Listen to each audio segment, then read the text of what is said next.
sa tanan. Happy Happy Fiesta. Fiesta karon ng Sacred Heart. Kay kahapon Sacred Heart of Jesus, karon the Immaculate Heart of Mary. Connected ning duwa, no? Always sila magkasunod. When you celebrate the solemnity of the Sacred Heart, the following day, the memorial of the Immaculate Heart of Mary. Siguro tungod kay ang kasing-kasing sa inahan, always maka-feel sa kasing-kasing sa anak, no? May special connection ang anak og inahan, og ang inahan og ang anak, no? When it comes to their heart. Unsa gyud ang atong kinahanglan madunggan o i-celebrate sa memorial sa Immaculate Heart of Mary. Special ang mga readings karon, kaya kung nagbasa mo og daily readings, dili mao ang atong ang inyong nadunggan sa atong misa karon because of the nature of our celebration, Immaculate Heart of Mary. Usa sa daghan kayo nga mga accounts sa life ni Maria, kining gospel reading nga gipili nato karon, from the Gospel of Saint Luke. The finding of Jesus in the temple. I'm sure you know the story. Pero towards the end ining gospel, ining ebanghelyo karon, mipauli sila og si Jesus ni uban kanila sa Nazareth, diin nagmasinugtanon siya kanila. And then ang iyang inahan mitipig ni ining tanang mga butang sulod sa iyang kasing-kasing. I think kini ang key, sa pagsabot nato sa unsa gayud ang Immaculada nga kasing-kasing ni Maria.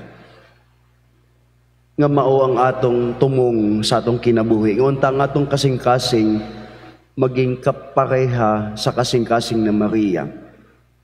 Did Mary had an idea of the mystery of God, the totality of the Trinity, the mystery of the Father, the Son, and the Holy Spirit? I don't think so. Wala pa'y total revelation before Jesus Christ that God is a Trinitarian God. She did not perhaps understand the totality of the mystery of the Trinity. Or siguro wala niya na experience pa kung unsa gayud ang Amahan, Anak ug Espiritu Santo.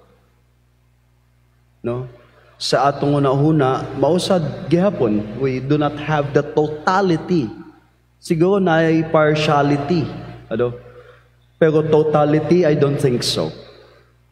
Pero what is very important dinhi sa kasing-kasing na Maria is siya mitipig ni ining tanan nga na-experience niya kay Jesus, sa mga gisulti, sa mga nakita, umpisa sa gianak si Jesus hangtod sa gilansang siya sa krus.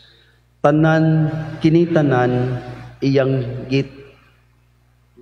discern sa iyang kasing-kasing. I think the key to understand tanang hitabo sa life ni Jesus is the capacity or the ability of Mama Mary to ponder all these things in her heart. What we need therefore is the time and the capacity to stay still and ponder all these things. Buti pasabot, dili rush, dili pinaspasay, pero pagtipig, I think is the word. Kung magtipig, di ba, hanay, og kinahanglan og time, og presence, dinha sa tubangan sa Dios. So my dear brothers and sisters, it's not easy in our world today where tanang mga bagay pinaspasay, wala tay time nga hilom kadali og maghunong and then magpander. But the heart of Mary is reminding us to do so in order for us to discern the movement of the Spirit in our lives and to understand deeper our faith. We have to pause for a moment and allow our hearts to be pondering all the mysteries that are happening in our lives. I think ingana ang Immaculada Conception. That's why no wonder, the capacity of the heart of Mary to ponder all these things allowed her to say her total fiat, her total yes to the will of God. It's not easy to say yes, always. Kung wala nato natipigan or whatever the word is, wala nato na ponder sa atong kasing-kasing ang kalooban, ang will sa Ginoo sa atoa. And therefore, it's not easy to accept things if we haven't given it a thought for a moment. So, mga igsuon atong tan-awon, ang atong mga kasing-kasing, kinibala nga kasing-kasing nagahatag og panahon, oras sa pagpaminaw, sa mga lihok sa espiritu sa atong kinabuhi. O kung kiniwala pa, I think Mary is inviting us to look into our own hearts, that we may say our total yes to the will of God in us. Manindog kitang tanan,